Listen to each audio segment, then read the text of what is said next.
안녕하세요. 사연에 빠지다의 DJ 민영입니다. 오늘도 두 가지 사연 준비되어 있으니 재미있게 들어주시고요. 구독과 좋아요 버튼도 꾹 눌러주세요. 그럼 오늘의 사연 함께 시작해 볼게요. 안녕하세요. 구독자 여러분께 제 소개를 먼저 드리고자 합니다. 저는 이 유튜브의 구독자이자 애청자인 30대 여성입니다. 회사를 다니면서 유치원생 딸 하나를 키우며 살고 있는 바쁜 워킹맘이기도 해요. 그렇게 바쁘면서 어떻게 여기에 글을 띄우게 되었냐고요. 세상 널리 알리고 싶은 한 사람의 기막힌 사연이 있어서 이렇게 사연을 올리게 되었어요. 제가 보고 겪은 일이지만 요즘 특정인을 지칭하면 자칫 명예훼손을 당할 수 있다고 들어 이 글에는 가명을 사용하려고 하니 이해해 주시면 좋겠습니다. 대한민국의 평범한 중상층 가정에서 태어난 저는 부모님과 오빠 하나 있는 가족에서 평범하게 자랐습니다. 그나마 공부 하나는 잘하는 축에 들어 남들이 알만한 대학교를 졸업하고 바늘구멍 같은 취업시장을 운 좋게 뚫고 대기업에 당당히 입사했어요. 저는 처진 눈에 순둥하게 생긴 얼굴을 가졌지만 보기와 다르게 강단이 있다는 소리를 많이 듣는 편입니다. 맡은 일은 정확하고 확실히 처리하는 편이고 누군가 저를 조금 막대하거나 함부로 여긴다 싶으면 바로 받아치면서 억울한 일을 당하지 않고 살아왔어요. 대신 생활력과 책임감이 강하고 제가 누군가를 도와주고 지켜주면 지켜줬지 남에게 폐를 끼치고 사는 일은 하지 않는 신주입니다. 그런 저에게 약한 부분이 있다면 바로 얼빠라는 것이죠. 여러분, 얼빠라는 요즘 세대의 말이 있는데요. 어떤 사람의 외모만 보고 무턱대고 좋아하는 사람을 뜻하는 말입니다. 제가 그렇게 예쁘고 잘생긴 사람들만 보면 마음이 스르륵 녹아서 마음이 약해지고는 해요. 그런 탓에 지금껏 만나왔던 남자들이 외모는 좋은데 성격은 별로였던 경우가 많았습니다. 맞습니다. 얼굴만 따지는 제 탓이죠 뭐.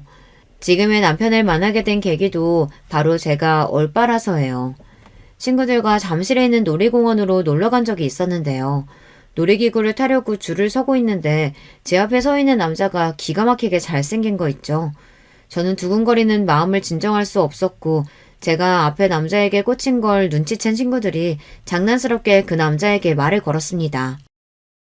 저기요, 제 친구가 덱한테 정말 뿅 간 것 같은데 어떻게 책임지실 거예요?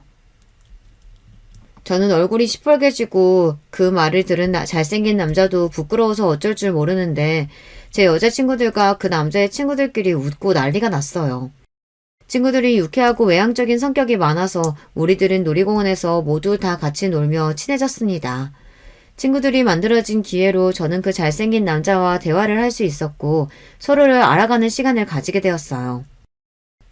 저는 올해 30살 된 오진영이라고 합니다. 중소기업에 다니는 회사원이에요. 그쪽은요? 저는 이혜일이라고 해요. 28살이고 지금 대기업에 다니고 있어요. 남자는 저보다 2살 많고 회사와 대학교도 저보다는 떨어졌지만 그런 조건이 저에게는 대수롭지 않았습니다. 수줍음이 많고 점잖은 성격이지만 볼수록 잘생긴 얼굴에 그만 그 남자에게 더 빠져들고 말았어요. 적극적인 제가 그 남자를 리드하며 놀이공원에서 헤어진 뒤로도 자주 만남을 가졌습니다. 잘생긴 남자가 얼굴값 한다는 말이 있죠. 저도 지난 연애사에서 그런 경우를 당한 적이 있었지만 이 남자는 달랐습니다. 만나보니 사람이 의외로 진국이라서 저는 그를 놓치고 싶지 않아 공을 들여가며 잘해주었어요. 이 남자도 적극적이고 지적으로 보이는 제가 좋았다고 하네요. 우리는 연인 관계를 거쳐 결혼 이야기까지 나오는 사이가 되었죠. 남자친구의 조건은 일반적인 시각에서 그렇게 좋지만은 않더군요. 아버지는 어릴 때 사고로 일찍 여의고 남동생과 함께 홀어머니 밑에서 자라왔대요. 지금도 받은 월급 중 일부는 혼자 계시는 어머님 생활비로 드리고 있고 아마 앞으로도 그래야 할 거라고요.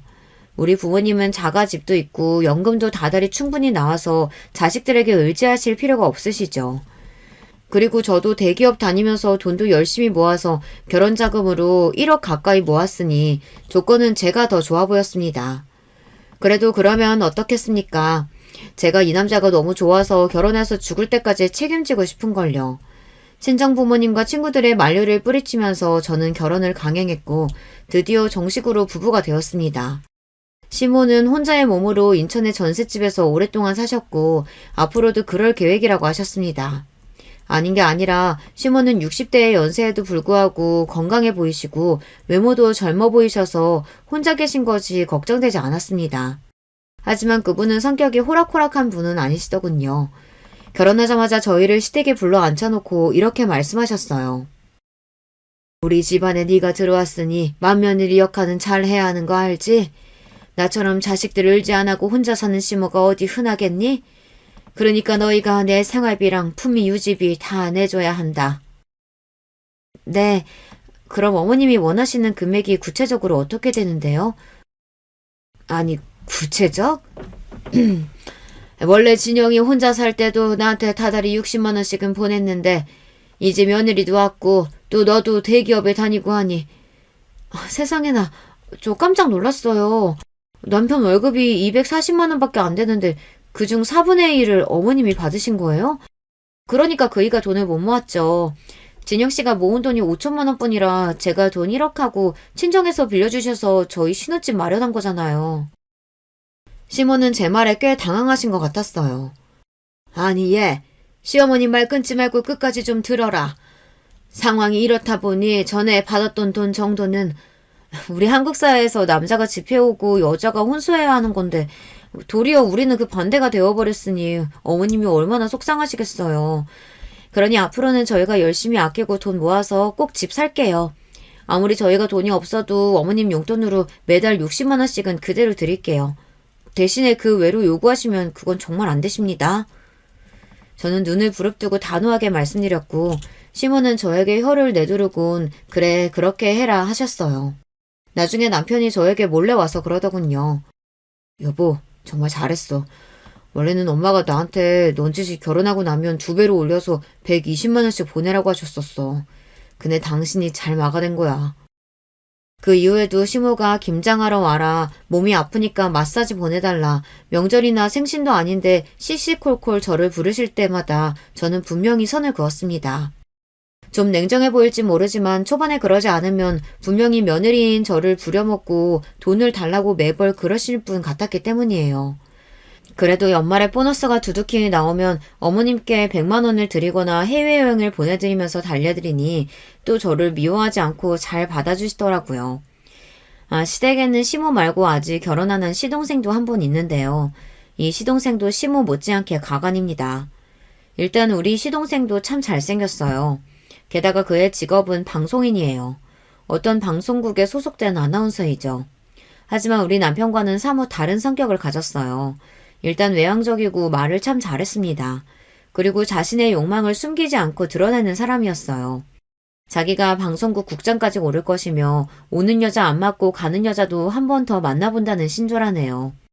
형수인 제가 속속들이는 모르겠지만 대충만 봐도 만나는 여자가 참 많았고 양다리, 삼다리도 걸치는 것 같더라고요.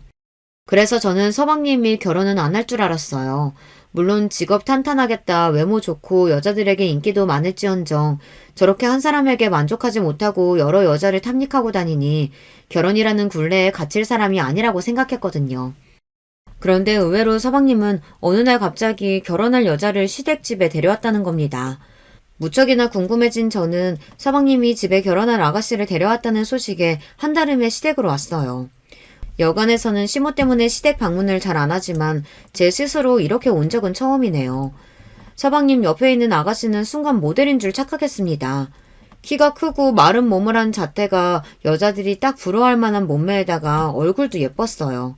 역시 서방님답게 외모를 보고 여자를 골랐구나 하고 생각했죠. 우리 애가 늦게 결혼할 줄 알았더니 덜커덕 이렇게 장가가겠다며 갑자기 아가씨를 데려왔으니 내가 좀 놀래버렸네. 그럼 아가씨는 직업이 뭐유? 네, 어머님. 전 여대 앞에서 작은 카페 운영하고 있어요. 원래는 모델 지망생이었는데 마땅히 직업 없이 있으니까 걱정되신 친정아버지가 하나 차려주셨거든요. 에이, 작은 카페? 그냥 가게 하는 자영업자구만. 내 아들이 방송국 아나운서인데 아가씨 직업이 아무래도. 그럼 친정에 재산은 좀 있으신가? 노골적인 시모 때문에 그 아가씨는 당황하는 기색을 보였습니다. 어머니, 그런 질문을 바로 하시면 동생 여자친구가 당황하죠. 죄송해요. 저희 어머님이 동생에 대한 기대가 어릴 때부터 너무 크셔서 그래서 자세히 물어보시는 거니까 이해해 주세요. 아, 물론이죠. 괜찮습니다. 저도 알고 있어요. 상우 씨에 비해서 제가 많이 부족하죠. 그래도 결혼하고 이 집 사람 되면 제가 더 열심히 어머님께 잘할게요. 상우 씨나 시댁 가족분들 모두에게도요. 제가 보기에 예비 동서는 구김살 없고 참 착한 사람이었습니다. 서방님 성격이 보통이 아니라서 그런지 자기 말 잘 듣고 좋은 사람으로 잘 골랐구나 하고 안심했어요. 하지만 신부감이 돌아가고 나서 서방님은 시모와 이런 이야기를 나눴습니다. 엄마, 미리 얘기 못해서 미안. 일이 갑자기 그렇게 돼버렸어. 걔가 임신해버린 것 같다고 하더라고. 도리가 없지 뭐. 시모는 서방님의 등짝을 몇 대 치면서 분한 감정을 드러내버렸습니다. 아이고 이놈아. 일을 그르쳐도 유분수지. 내가 너한테 뭐라고 주의를 줬냐? 여자들하고 노는 건 좋은데 자식 새끼 생기는 건 조심하라고 하지 않았냐? 임신을 시킬 거면 친정에 돈 좀 있는 여자한테 했어야지. 별 볼 일 없는 저런 애하고? 똑똑한 척 혼자 다 하더니. 에휴. 제가 보기에는 어디 가도 예쁨 받을 외모와 성격을 가진 훌륭한 규수인 것 같은데 시모와 서방님은 자기들 성에 차지 않는 조건을 가진 동서를 처음부터 마음에 들어하지 않았습니다. 그나마 저는 결혼할 때 남편보다 조건이 좋고 그랬음에도 저에게 잘해주기는커녕 사사건건 참견하고 돈을 요구하는 시모였습니다. 초반에 기싸움도 제가 졌더라면 아마 더하면 더했겠죠. 앞으로 동서의 시댁 생활이 괜찮을까 하고 염려가 되었던 것도 솔직한 심정이었어요. 서방님과 동서가 결혼 준비를 하면서 한 가지 놀라운 사실이 있었습니다. 결혼식이 한 달 앞으로 다가와서 청첩장을 온 곳에 다 돌리고 있는데 동서가 놀라운 고백을 하고 만 것이죠. 사실 제가 임신했었다는 말씀은 거짓말이었어요. 너무 성우 씨와 결혼하고 싶어서 해서는 안 될 거짓말을 해버린 거예요. 하지만 결국 저는 성우 씨 아이 임신해서 꼭 낳고 기를 거예요. 그러니 한 번만 용서해 주세요. 그 선한 사람이 얼마나 서방님과 결혼하고 싶었으면 그랬을까 놀라운 한편 안쓰러웠습니다. 하지만 시모의 반응은 대박이었죠. 이건 사기 결혼이야. 어쩐지 배도 별로 안 불러더라니만 저런 것한테 속아버리고 말다니. 이를 어쩌면 좋으냐.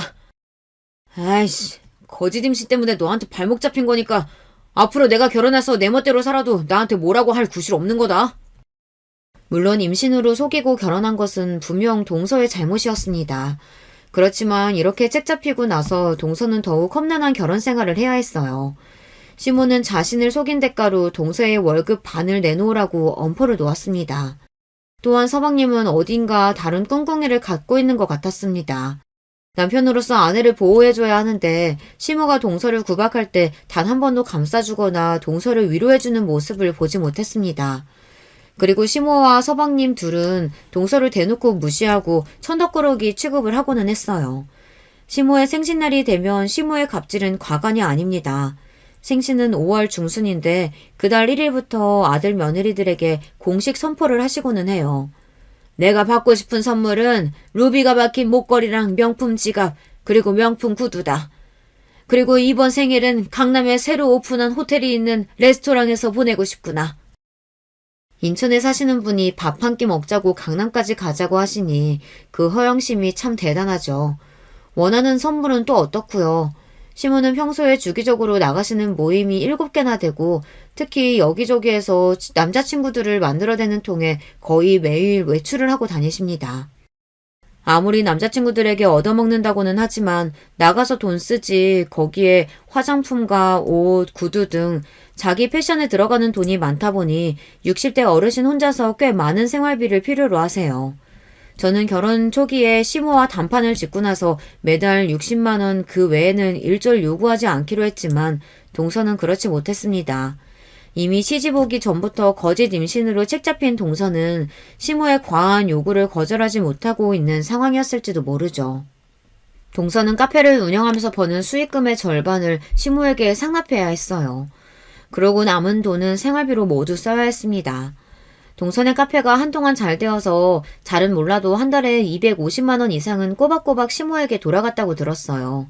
그 돈은 아르바이트도 안 쓰고 하루 10시간 이상 일하는 동서가 수고한 대가인데 아무 일도 하지 않아 놓고 그 돈을 혼자 꿀꺽하다니 정말 인색한 노인네죠. 그리고 하루라도 돈이 늦으면 가게에 전화를 해대고 동서에게 난리를 친다고 하네요. 동서는 카페를 하면서 건강이 날로 상해서 정말 이러다 과로로 죽겠다 싶어졌다고 합니다. 그리고 누구보다 서방님과 아이를 원하고 있는데 아무래도 가게 일이 바빠서 임신이 잘 안 된다는 생각이 들었대요. 결국 동서는 다른 사람에게 권리금을 받고 카페를 팔았습니다. 그리고 그 돈을 가지고 있다 나중에 하고 싶은 사업 자금으로 쓰겠다고 했어요. 하지만 카페를 그만둔 지 석 달이 되어가자 시모는 매일같이 전화해서 괴롭혔어요. 왜이겠어요. 매달 연금처럼 동서의 돈을 받으시다 떨어지고 나니 동서 보고 빨리 나가서 일해서 돈 벌어 오라는 거죠. 우리 남편 같으면 시모를 말리거나 그도 안 되면 남편 월급에서 일정 용돈을 드리면서 마무리할 텐데 서방님은 정말 가만히 있었습니다. 도리어 서방님은 시모와 한패였어요. 너 언제 가게 다시 할 거야? 계속 그렇게 집에서 놀고 먹고 있을 거냐고. 여보, 내가 전부터 하고 싶었던 일이 있어서 이제 천천히 준비할게요.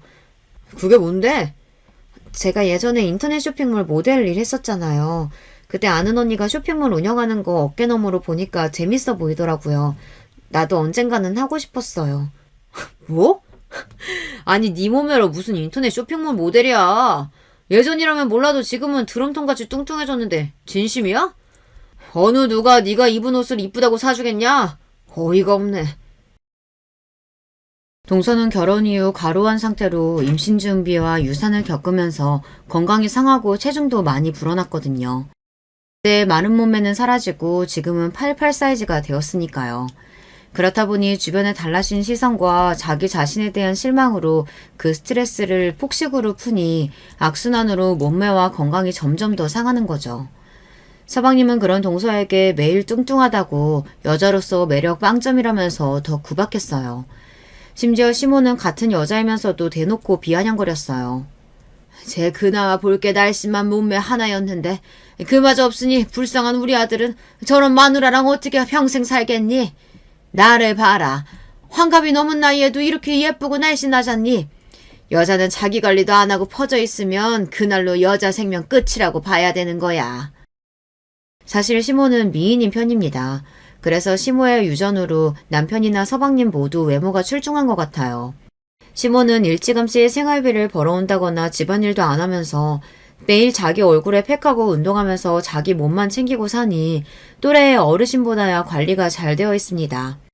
하지만 자신이 팔자 좋게 관리한다고 해서 뚱뚱한 사람을 비난할 권리는 없잖아요.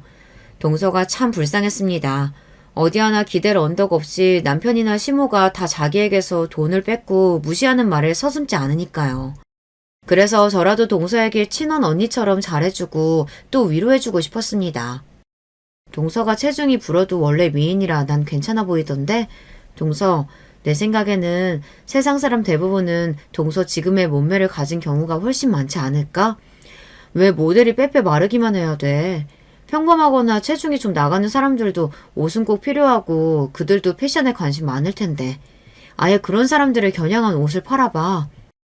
동서는 저의 제안을 진지하게 고민했고 정말로 빅사이즈 전문 인터넷 쇼핑몰 사업을 시작했습니다.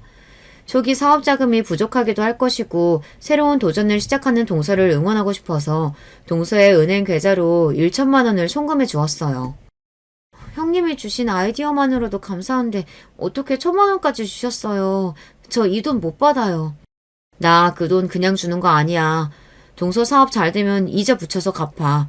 내가 따로 모은 쌈짓돈이라서 우리 남편도 아무도 모르니까 비밀로 하고. 알겠지? 동서는 연신 고맙다고 하며 감동을 했어요. 동서의 옷 쇼핑몰은 점차 방문자 수와 주문 수가 늘어나더니 반년이 지나자 매출이 많이 늘어 꽤 장사가 잘 되는 것이었습니다. 동서가 옷 모델로 사진을 찍어 올려놓는데 얼굴이 이쁘고 다리도 긴 것이 확실히 옷태가 좋아 보였어요. 제가 봐도 옷을 사고 싶어지는 그런 쇼핑몰이었습니다. 동서는 어느 주말에 저를 따로 만나자면서 자기네 회사 근처 호텔 레스토랑으로 초대했습니다. 최고급 디너 식사에 비싼 샴페인까지 준비해놓고 동서는 저를 기다리고 있었어요. 나한테 이게 무슨 호사야? 동서, 무슨 좋은 일이라도 있는 거야? 혹시 임신? 임신이면 좋겠지만 형님, 저 그이랑 잠자리 가진 지 2달도 넘었는걸요? 뚱뚱하다고 곁에도 못 오게 하고요. 그렇지만요, 우리 회사가 한 달 매출 1억을 찍었답니다. 동서는 쇼핑몰이 잘 되자 너무 좋아했습니다. 그리고 이것은 다 제 덕분이라며 축하 파티를 함께 하고 싶었다네요. 저는 동서를 진심으로 축하해 주었고 우리는 고급 요리를 먹고 샴페인까지 마시며 파티를 즐겼습니다. 제 친동생이 좋은 대학에 합격한 것만큼이나 동서의 사업 성공에 저도 너무 기뻤답니다. 그렇지만 동서가 한숨을 쉬며 시모에게 수입의 반이나 드릴 것이 좀 아깝다고 하더군요. 동서, 사업 좋은 게 뭐야? 모든 소득을 꼭 시모에게 투명하게 공개할 필요 없지. 어차피 사업에서 얻은 소득이 다 동서 것은 아닐 거 아냐. 맞아요. 아직은 쇼핑몰에 투자할 것도 많아요. 그래서 저는 월급 사장처럼 당분간 수익의 대부분을 사업에 투자하려고요. 그럼 동서의 월급을 얼마로 딱 정해놓고 그거에 반만 드린다고 해. 동서는 좋은 생각이라며 월급 400만 원 중 200만 원만 시모에게 드려도 된다고 좋아했어요. 저 같으면 시모에게 계속 수입의 반을 주는 일을 진짜 그만뒀을 텐데 저것만으로도 만족해하는 해맑은 동서였습니다. 또 식사를 마치고 집으로 돌아오는 길에 동서는 저에게 명품 가방을 선물해 주었어요. 물론 가방 안에는 제가 빌려주었던 1,000만 원이 봉투에 담겨 들어있었고요. 저는 천천히 갚아도 된다고 했지만 결국 동서의 성의를 무시하지 못하고 받고 돌아왔습니다. 동서는 아이를 갖지 못한 슬픔을 사업 성공으로 잊으면서 잘 살고 있는 것처럼 보였습니다. 하지만 이내 동서를 힘들게 하는 일이 생기고 말았어요. 동서가 어렸을 때 친정엄마가 떠나신 뒤로 쭉 친정아버지가 키워주시고 함께 사는 유일한 가족이었대요.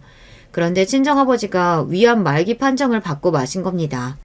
당연히 하나뿐인 자식으로서 동서가 아버지의 병간호를 해야 했죠. 하지만 이런 가슴 아픈 일을 당한 동서에게조차 시모는 막말을 했어요.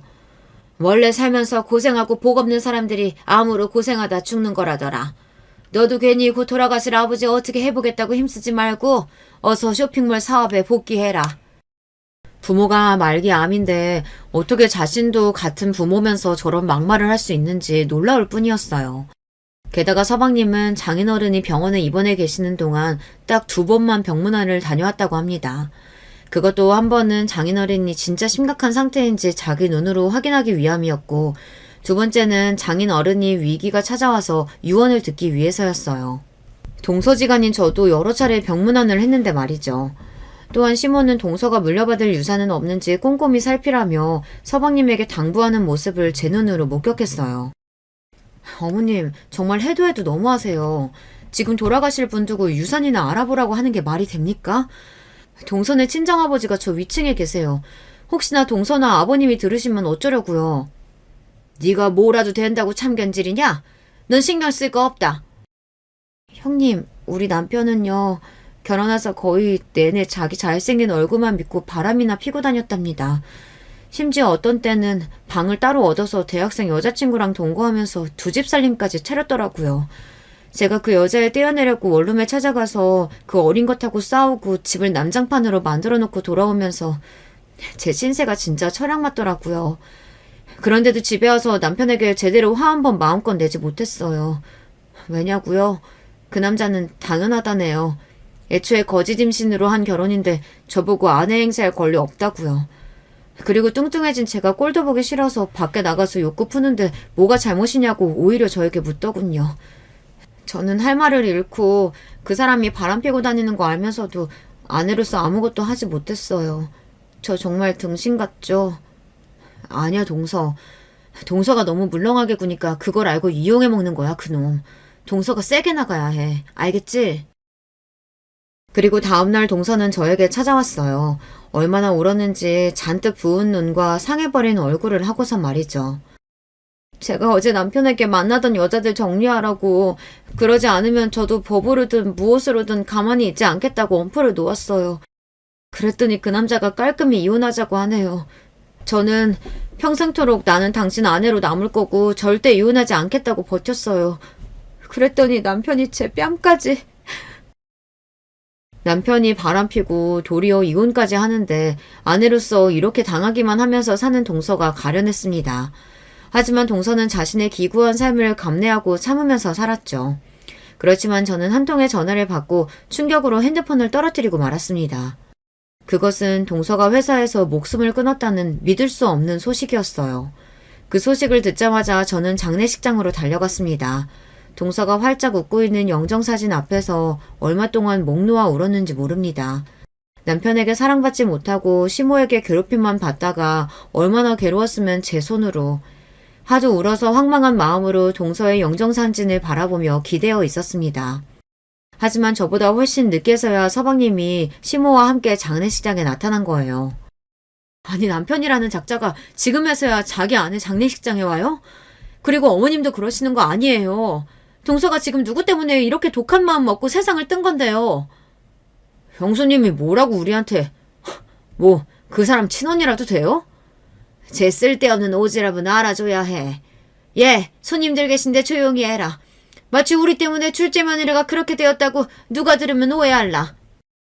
찾아온 손님들 앞에서 슬픈 척 천연덕스럽게 연기하면서 뒤로는 휘죽대고 웃는 서방님과 시모를 보았어요. 그 순간 사람이 너무 밉고 싫으면 죽이고 싶을 수도 있다는 것을 처음 느끼게 되었습니다.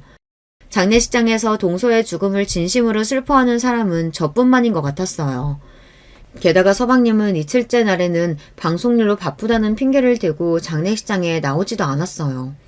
그렇지만 전 알고 있었습니다. 자기 아내 장례식 중에 내연녀와 노느라 장례식장을 비웠다는 것을요. 이 파렴치한이 전화통화하는 것을 제 귀로 들었기 때문입니다. 자기야, 나 급한 일 생겨서 오늘 못 간다고 했잖아. 내 아내 죽어버려서 3일 동안은 꼼짝 말고 여기 지키고 있어야 할걸. 그래? 내가 꼭 잊지 않아도 장례식장은 돌아갈 거라고? 알았어, 30분만 기다려. 사랑하는 이 오빠가 이쁜이한테 달려간다. 시모도 하루 잠깐 장례식장에 들렸을 뿐 발인 때까지 다시 발걸음도 하지 않았어요. 살아서는 그렇게 빚쟁이처럼 동서의 돈만 뜯어내려고 혈안이 된 양반이 장례식조차 나몰라라 할 줄은 몰랐기 때문에 저는 시모에 대한 실망과 분노가 쌓여갔어요.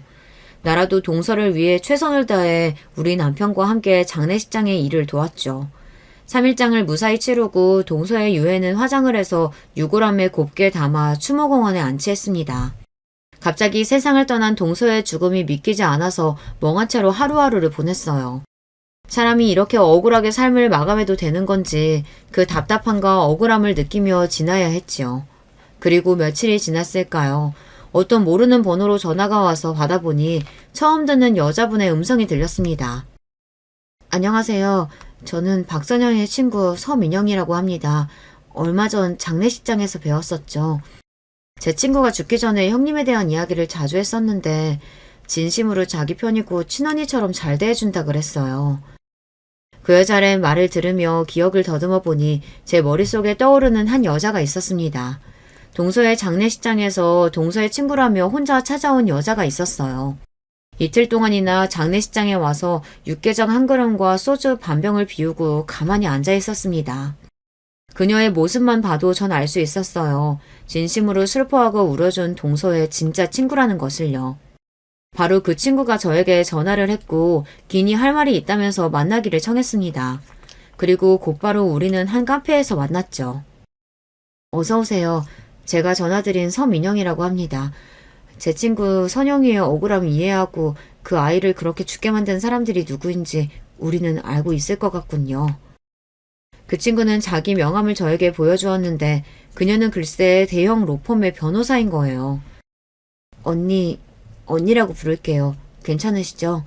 선영이의 죽음 앞에서 언니는 이대로 가만히 있을 수 있어요? 저는 못 참겠어요. 그리고 불쌍한 선영이를 몇 번이나 말려봤지만 제가 역부족이라서 막을 수가 없었네요. 너무 미안해요. 제 친구한테. 정말 착한 아이였는데. 사실 나도 동서가 왜 그렇게 되었는지 대략 알고 있는 사람으로서 그 나쁜 사람들은 웃으면서 잘 지내고 있는데 우리 착한 동서만 왜 죽어야 했는지 생각할수록 억울하고 화병이 날 지경이에요. 할 수 있다면 동서 대신 제가 복수해주고 싶어요. 맞습니다. 그 복수를 우리가 해주기로 해요. 저는 이전부터 선영이의 법률 자문이기도 해서 그 아이가 형님께 남긴 유언장을 보여드리고 앞으로 우리가 도모의 일들을 상의하기 위해 만나자고 연락드린 거예요. 저는 친구분이 건넨 동서의 유언장을 읽기 시작했죠. 저는 언니가 없었지만 형님이 언니처럼 제게 잘해주셔서 세상에 좋은 사람도 있고 내가 의지할 곳도 있다는 좋은 마음 하나 안고 떠납니다. 더 이상 세상을 살아갈 의지와 희망을 잃고서 사실 자살 시도 전에도 한 적 있었어요. 그때는 친구 민영이의 도움으로 살아나긴 했는데 아무래도 제가 이 세상에 살 의미는 없는 것 같아요. 그래서 결국 이렇게 한심한 짓을 또 하게 되었네요. 제가 자살을 하지 않았더라도 아마 남편 때문에 결국은 죽고 말았을 거예요. 그 남자는 아내인 저를 두고도 대놓고 다른 여자들을 만나고 다니면서 정신적으로 저를 죽였습니다. 그리고 어느 순간 제 도장을 이용해서 몰래 사망보험을 들어놓고 저를 죽일 계획까지 하고 있었던 거예요. 최근 들어 제 몸이 안 좋아지면서 사업 정리하려고 하자 시모와 남편은 제가 이용 가치가 떨어졌다고 생각한 모양이에요. 시모는 제게 문자나 전화로 자식도 못 낳는 네가 돈도 안 벌면 뭐하러 내 아들 옆에 살아있냐. 그냥 죽어라 죽어. 이렇게 심한 막말까지 서슴지 않았어요. 피로가 극심해서 일을 쉬고 집에서 시체처럼 퍼져 있는데도 피로가 풀리지 않고 상처도 잘 낫지 않는 등 제 건강이 이상한다는 것을 느끼고 병원에 가서 검사를 했어요. 검사 결과 제가 비소 중독에 걸려있다는 것입니다. 자기 전에 차 마시는 제 습관을 알고서 남편이 거기에 비소 독을 조금씩 탔던 모양이에요. 저와 사랑했던 사이였고 결혼까지 했던 남자가 이제는 제가 필요 없다고 천천히 독살하려고 했다는 속셈을 알고 충격을 받고 말았어요. 남편이 전부터 새 여자친구와 결혼하는데 제가 걸리적거린다는 말을 해왔는데 그것이 진심이었다는 것을 깨닫고 바로 이혼 서류에 도장 찍고 집에서 나왔습니다. 갈 곳 없는 저는 그동안 문 닫은 회사에서 사발면만 먹고 자고 지냈어요. 정신의학과 치료도 받아보고 했지만 저의 머릿속에는 시모와 남편이 외쳤던 말이 울려 퍼지고 있었어요. 죽어라 죽어. 난 살 가치도 없다. 결국 못난 선택을 하고야만 저를 용서해 주세요. 그동안 회사에서 얻은 수익금으로 서울에 있는 건물 하나를 샀습니다. 그 건물 월세 받으면서 남편이랑 시모 모시고 형님께도 나눠드리면서 오순도순 살고 싶었지만 그 많은 재산이 무슨 소용이겠어요. 제가 세상에서 믿을 분은 형님뿐이니 그 건물은 형님께서 맡아주세요. 그리고 한마는 제 인생 위에 유용하게 써주시리라 믿어요. 이만 안녕히. 얼마나 외롭고 힘들었으면 극단적인 선택을 하고야 말았을지 동서의 절절한 사정을 알고 나니 더욱 가슴 아팠습니다. 동서의 친구인 변호사와 저는 합심해서 동서의 복수를 해주기로 결심했습니다. 저는 시댁에 서방님이 방문한 날 쳐들어갔습니다. 우리 동서 죽인 주인공 둘이서 또 무슨 작당 모의 중인지 모르겠네요. 서방님은 아내 상중인데도 너무 희희낙낙하시네요. 어차피 돈도 못 벌고 우울증이나 앓다가 가네다. 그렇게 의지가 없어서야. 차라리 잘 됐지 뭐니. 우리 아들 젊을 때 스스로 사라져줬으니. 우리 동서는 쇼핑몰 대박 사업가고 큰돈 벌어서 서울에 100억 넘는 건물도 가진 부자였는데요. 동서가 나한테 유산으로 물려줬어요. 뭐? 쇼핑몰 인수금액이 그렇게나 컸다고? 서울에 있는 100억대 건물? 그럴 리가 없어. 그 여자 쇼핑몰에서 집에 가져오는 돈이 300만 원도 안 됐는데 어떻게 그런 일이 있을 수가 있어? 형수님 지금 다 열받으라고 거짓말하는 거죠? 궁금하면 건물 등기부 보여줄 테니 조사해 보던가. 아내 귀한지 모르고 구박하고 업심여기더니 꼴 좋다. 황금알을 낳는 거위를 네 손으로 쫓아낸 격이야. 어떻게 그런 짓까지 했어? 동서를 독살까지 하려고 했다면서 그깟 생명보험금 5억 때문에 우리 동서는 100억이 넘는 가치의 여자였다고. 그 양큼한 년, 곰 같은 줄 알았더니 상여우였네. 제 회사가 그렇게 잘 나가는 거면 시부모, 지 남편, 자식 식구부터 챙겨야지. 생판 남인 큰며느리한테 그걸 다. 아이고 아까워라 그 돈. 아이고 그 건물. 아직도 반성하지 못하고 동서의 재산만 노리고 있는 서방님과 시모를 보고 나니 말로 훈계할 일이 아니라는 생각이 들었습니다. 그들에게 제대로 죗값을 치르도록 해주겠다고요. 내가 아내를 죽이려고 했다고? 형수가 어쩔 건데? 내가 아내 독살했다는 증거라도 있어? 이미 걔는 죽어서 몸뚱아리 화장까지 했는데 무슨 수로 증거를 찾겠어? 그래, 물론 법적으로는 지금 그걸 증명할 방법은 없지. 그렇지만 난 너를 파멸시킬 수 있다고. 저는 동서가 비소 중독에 걸렸던 병원 검사 결과를 사진 찍어 함께 올린 장문의 글을 인터넷에 쓰기 시작했어요. 제목은 L 방송사 모 아나운서의 천인공노할 짓을 고발합니다. 라고요. 실명을 밝히게 된다면 저도 명예훼손이 될 수 있다고 하더군요. 짐승 같은 짓을 하고도 겉으로는 지적인 척 행세하고 다니는 모 아나운서에 대해 그 잘못을 알리지 않는다면 또 다른 피해자를 낳을 수 있다고 생각해 알립니다. 저는 피해자의 가족이며 그 피해자는 바로 모 아나운서의 전 부인입니다. 그 아나운서는 허구한 날 바람을 피고 다녔습니다. 특히 공인이라는 자신의 위치를 이용해서 세상 물정 모르는 여리고 예쁜 연예인, 아나운서, 지망생을 건드렸으니 더 악하죠. 그들에게서 본인이 원하는 것을 취한 뒤 버려버리는 수법으로 자주 여자를 갈아치웠습니다. 이미 결혼한 유부남인 말입니다. 그의 아내는 이 사실을 모를 리 없습니다. 이 나쁜 놈은 아내에게 뻔뻔하게 자신이 바람피는 사실을 숨기지도 않고 도리어 아내에게 인신공격을 해댔으니까요. 임신 시도와 유산으로 몸이 망가져서 급격히 살이 찐 아내에게 돼지년이라고 욕하고 그런 아내 때문이라고 자신의 바람을 정당화했습니다. 뿐만 아니라 그 아나운서와 그의 모친은 사업을 하는 아내에게 과한 돈을 요구했습니다.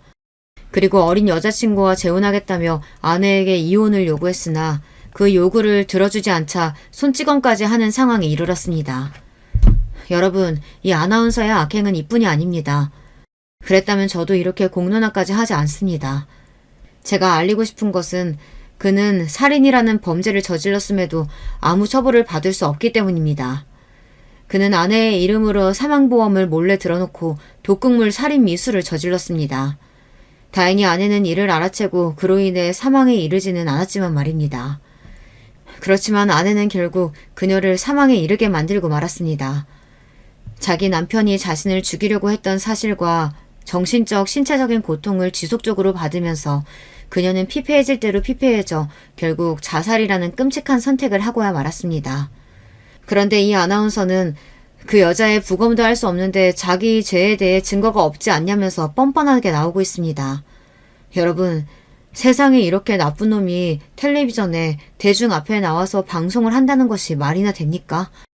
이제는 악마 같은 그 아나운서의 이중적인 모습이 세상에 드러나야 합니다. 그래서 여러분의 힘을 합쳐서 이 사람에게 벌을 내려줍시다.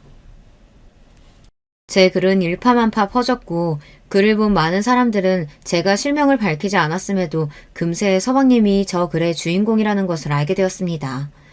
이 소식을 접한 서방님 방송사에서는 곧바로 정직 처분을 내리더니 이후 긴급회의를 거쳐서 불명예스럽게 퇴사 요구를 했습니다. 뿐만 아니라 자기 방송사의 이미지를 실추시켰다는 이유로 손해배상 소송을 서방님에게 걸었습니다. 서방님은 퇴사하고 나오는 길에 큰 모욕을 받아야 했습니다. 함께 웃고 지냈던 동료들은 싸늘한 시선으로 거들떠도 안 보고 심지어 서방님 자리에 쓰레기를 던져댔습니다. 사실 저는 그놈의 불명예스러운 말로를 직접 목격하고 싶어서 그 방송사 로비에서 지켜보고 있었습니다. 자기 짐을 챙겨 나오는 서방님에게 저는 비웃음을 날려주었죠. 꿀 좋다. 뭐? 네가 한 짓을 증명할 수 없을 거라고? 이제 네 짓거리는 하늘이 알고 세상이 다 알게 되었어. 앞으로 어떻게 살아갈래? 너 인터넷에 글쓰게 너지? 왜 나한테만 뭐라고 하냐고. 아내 생명보험 타게 죽이라고 독살 방법 알려준 것도 우리 엄마야. 사업하는 아내한테 돈 타내라고 옆에서 부추긴 것도 다 우리 엄마가 한 건데 왜 나한테만 다들 이러냐고. 아이씨, 억울해 미치겠네. 정말 놀랄 이야기였습니다. 지금까지 모두 서방님이 한 짓인 줄 알았는데 그 배후에는 심호가 있었던 거예요. 그리고 서방님은 잡아 죽일 듯이 저에게 달려들었어요. 이 썩을 년, 너는 무사할 줄 알아? 그때였습니다. 어떻게 한 것인지 방송사 앞에 찾아온 광분한 시민들이 서방님을 알아보고는 달걀을 투척하고 욕을 했습니다. 너 같은 놈은 사람도 아니야. 앞으로는 평생 욕먹고 고통당해야 돼. 착한 조광재철 그렇게 죽게 만들어? 앞으로 우리가 너 지켜볼 거야. 너는 사회생활도 결혼도 못하게 만들어줄 거다. 성난 시민들에게 수모를 당한 서방님은 무슨 일이라도 당할까 급히 자기 차에 타고 도망갔습니다. 아, 시모가 그런 짓을 했다니 시모를 더욱 용서할 수 없었습니다. 곧바로 동서의 친구에게 이 사실을 알리고 시모에게 경악할 복수를 시작했어요. 시모는 젊었을 때부터 남자친구가 늘 있었다고 대놓고 말했습니다. 남편을 일찍 상처해서 혼자 된 몸으로 남자를 만나는 것 자체가 무슨 흠이겠습니까?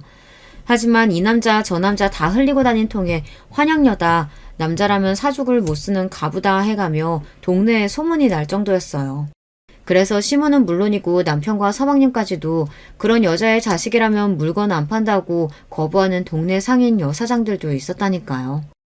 그래서 남편은 그런 엄마가 어릴 때부터 무척 부끄럽고 여자에 대한 안 좋은 선입견이 있었다고 저에게 고백한 적이 있습니다. 시모는 이 동네에서 남자 문제로 분란이 생기면 바로 다른 동네로 이사를 가는 등 어디 한 곳에 정착하지 못하고 자주 이사를 다녔다고 하네요. 이렇듯 시모의 심한 남성 편력은 지금도 변함없습니다.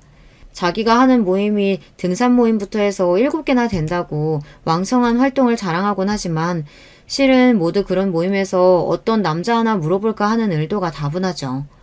예전에도 한번 유부남을 꼬시고 놀다가 부인에게 간통죄 고소를 당한 적이 있었다고 합니다. 지금 60대의 지긋한 나이임에도 불구하고 시모는 아직도 정신 차리지 못하는 것 같아 보였어요. 그래서 저는 이 점을 이용하고자 했습니다. 변호사 친구는 시모가 만나고 다니는 남자들을 조사했고 그들의 인적사항을 파악했습니다. 50대 일용직 근무자부터 70대 후반에 은퇴한 공무원까지 혼자인 분도 있었지만 유부남도 있고 참 다양한 남자들을 시모는 한꺼번에 만나고 있더군요. 우리는 그 사람들의 자식과 아내에게 시모가 그 남자들을 만나고 다닌 증거 사진과 시모의 연락처 등을 우편으로 보냈습니다. 그리고 얼마 뒤 저는 시댁에서 좋은 구경을 할 수 있었죠. 우편으로 자신의 남편, 아버지의 불륜녀인 시모를 응징하기 위해 가족들이 찾아온 거예요. 너 이년이? 멀쩡히 아내가 살아있는 유부남을 꼬셔냈다지? 오늘 내 손에 명줄 잡혀봐라 어디? 우리 아버지가 결혼하고 싶다고 한 여자가 당신이에요? 아니, 곱게 늙어야지. 그 나이에 꽃뱀도 아니고 왜 당신이 우리 아버지 연금이랑 우리 집에 왈가왈부하는 거야?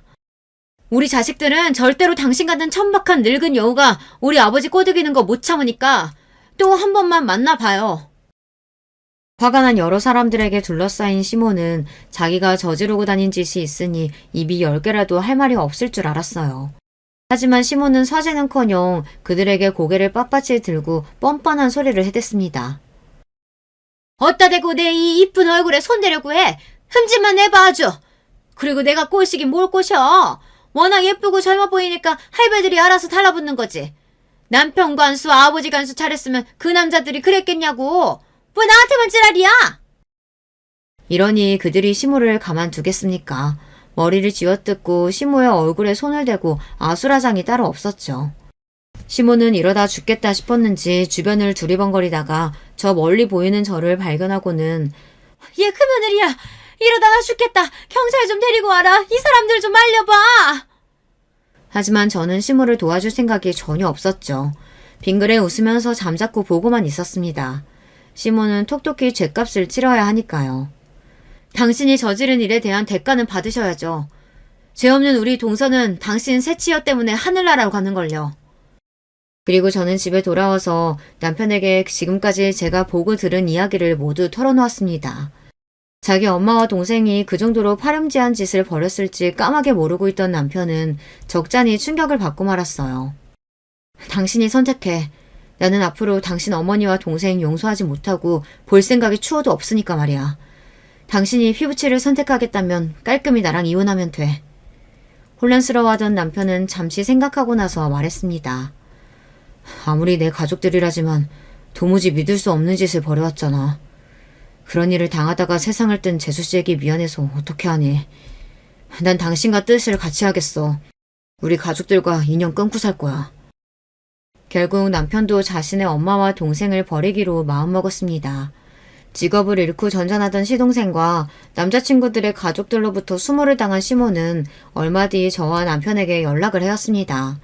생활비가 없으니 돈 1,000만 원을 빌려달라는 뻔뻔스러운 요구였죠. 하지만 저는 전화도 문자도 받지 않고 차단해버렸습니다. 물론 우리 남편도 마찬가지였어요. 후에 들어보니 서방님은 재직 중이던 방송사에서 손해배상 소송을, 그리고 시모는 상간자 소송을 당했다고 하더군요. 돈도 없는 사람들이 그런 소송까지 당해서 위자료 등을 물어줘야 한다니 진짜 패가망신이 아닐 수 없습니다. 시모와 서방님은 그래도 숨쉬고 이 땅 위에서 어떻게든 살아가고 있지만 동서는 자기 잘못도 없이 이제 세상에 없으니 그들에게 이 정도 고난은 넘치지 않다고 전 생각해요. 함께 이야기를 들어주신 구독자 여러분들 생각은 어떠신가요? 할 수만 있다면 더 한 벌을 내리고 싶지만 제가 동서를 위해 해준 복수는 이쯤으로 끝마쳤습니다. 아, 동서가 물려준 건물은 어떻게 되었냐고요?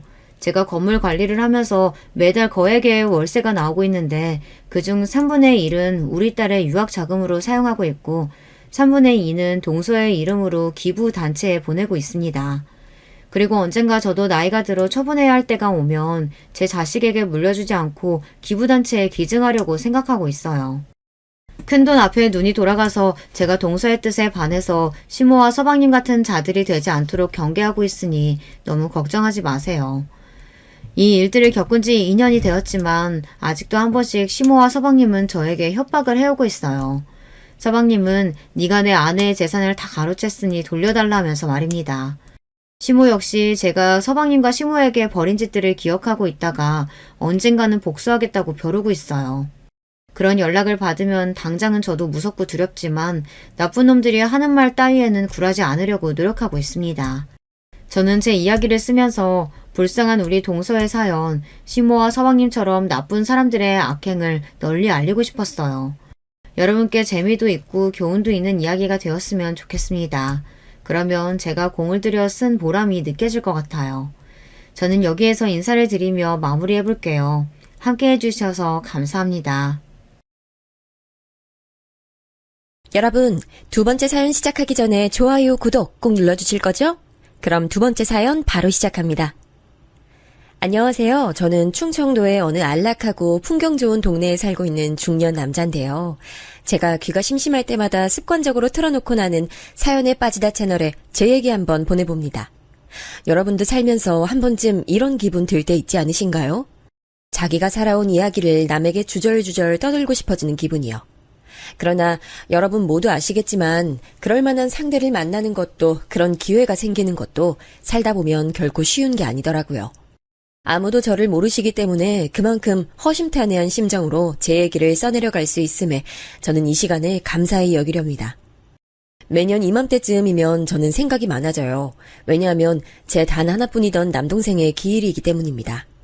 나이 차이가 좀 나는 탓이었는지 아니면 타고나길 다른 성정이었기 때문인지 솔직히 저와 남동생이 살가운 형제는 아니었죠. 그러나 분명한 건 제가 끔찍하게 남동생을 속으로 아껴왔다는 사실입니다. 저는 가족에 대한 애착이 원래 유별났던 사람이었고 남동생은 그 반대에 가까웠으므로 홀연히 세상을 떠나면서 남동생이 홀가분해하진 않았을까 이런 슬픈 짐작을 저는 종종 했습니다. 남동생이 세상을 떠났을 당시 나이는 고작 31살, 만으로 29이었습니다. 술을 마시고 인적 드문 저수지를 거닐다가 어느 순간 남동생은 물에 빠졌습니다. 어떻게 된 경위인지는 주변에 카메라 한 대 없는 곳이기에 지금까지도 알지 못합니다. 술에 잔뜩 취해 있었다는 것과 혼자 그곳에 갔다는 것과 결국 그 저수지에서 싸늘한 주검으로 발견됐다는 것, 이 세 가지만이 정확한 진실이죠. 인맥도 없어서 초라하기 짝이 없었던 장례식장에는 그럼에도 곡소리가 끊이질 않고 울려 퍼졌습니다. 이럴 수 없어. 안 돼. 애가 이제 초등학교 들어갔는데 당신 이렇게 떠나버리면 남은 긴 세월 나 혼자 어떻게 하라는 거야. 당신 분명 애가 대학 갈 때까지 책임지고 돈 많이 벌어오겠다고 했잖아. 재수씨, 이러다가 또 실신할 수도 있어요. 힘드신 심정은 알겠지만 조금만 진정하세요. 아이 생각도 해주셔야죠. 진정? 내가 지금 진정하게 생겼어요? 돈 많이 벌어오겠다더니 그 말 지키지 못할 것 같으니까, 지킨 적 없으니까, 그게 스스로도 창피하고 현실이 무서워서 그 사람 스스로 세상 떠난 거예요. 천하의 비겁한 자식. 제 동생 그런 식으로 매도하지 마세요. 아무리 재수씨라 할지라도 화가 나는 거 쉽게 참을 수 없으니까요. 화가 나시면 뭐 어쩌실 건데요. 형제가 똑같이 못났으면서 괜히 착한 척 하실 필요 없어요. 그래봤자 아주버님도 그 사람처럼 똑같이 못났다는 사실 안 바뀌어요. 거의 제정신이 아니었던 재수씨를 상대하는 건 정말 힘든 일이었죠. 눈에 핏발이 선 재수씨 모습은 거의 섬뜩했습니다. 재수씨는 제 남동생이 스스로 생을 마감했다 여겼지만 제 생각은 달랐습니다. 그건 사고였고 비극이었고 그것만 겪지 않았다면 누구보다 멋지게 삶을 이어나갔을 사람이 바로 제 남동생이라 믿어요. 동생이 비록 개차반 같은 구석이 있는 녀석이긴 했습니다만 결코 어리디 어린 자기 핏줄 두고서 세상 떠날 위인은 못 됐습니다. 남동생이 세상에 남기고 간 핏줄, 제 친조카는 당시 초등학교 1학년 8살이었습니다. 심지어 남동생이 싸늘한 주검으로 발견된 날은 조카 아이의 생일을 단 사흘 앞둔 때였어요. 자기의 생일날 선물해줄 것도 없어서 그럴싸한 선물 한번 사주지 못하는 게 마음에 걸려서 그 사람은 더 그런 식으로 못난 구석에 내몰려서 세상 등진 거야. 틀림없어. 재수씨는 거의 광적으로 중얼거렸고 저는 오지 못하시는 부모님의 목까지 꿋꿋하게 자리를 지켰습니다. 남동생이 갑작스레 숨을 거두자 부모님께서는 두 분 다 쓰러지셨어요. 원체 몸이 안 좋으신 아버지, 그리고 너무 많은 고생하고 사셔서 몸이 약해진 엄마, 두 분 다 남동생 부고에 정신을 놓아버리셨죠. 간신히 정신 차리고 현실 파악하셨던 엄마께서는 어디서 그런 힘이 나셨는지 갑자기 엄청난 괴력으로 재수씨의 멱살을 잡아 흔들기도 했습니다. 이게 다 너 때문이야.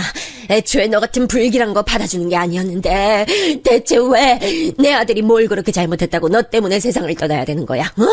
너 지금 당장 내 아들 돌려내. 불쌍하고 가엾은 내 아들 살려내라고. 왜 저한테 이러세요, 어머님? 원래 그 사람 불행한 인생이었고 행복한 적도 없었어요. 그런 아들 낳아놓으시고 키워놓으시고 다 하셨으면서 왜 저한테 책임 전가하세요? 그 사람 혹시 어머님처럼 부족한 부모 만난 게 너무 싫어서 비건하다가 홧김에 세상 등진 건 아닐까 싶은데요. 그 두 사람은 남동생의 죽음으로 각자 기력이 다 빠져있던 상태였음에도 그때 서로의 머리채를 잡아뜯고 뺨을 때리고 발길질을 날리고 정말 난리도 아니었습니다. 태어나서 엄마의 그런 모습은 처음 봐서 적잖이 놀랐고요. 오로지 분노만 남아있는 재수씨 모습을 보며 모골이 송연해졌습니다. 남동생이 모든 절작 끝에 영면에 든 이후 재수씨는 넋이 빠져 있었어요. 창백하다 못해 핏기가 아예 싹 가신 얼굴로 조용히 눈물만 흘리며 지냈고 현실을 받아들이기 어려워했습니다. 하루에도 몇 번씩 남동생을 원망했다가 저주했다가 용서했다가 이런 과정을 반복하는 것 같더라고요. 사실 저는 남동생이 세상 떠나기 이전까진 재수씨의 휴대폰 번호도 못 알았습니다. 그 정도로 전혀 가깝지 않은 사이였고요. 그래서 조카하고도 간신히 안면만 있는 정도였으나 저도 모르게 조카가 걱정돼서 자꾸만 챙기고 싶어졌어요.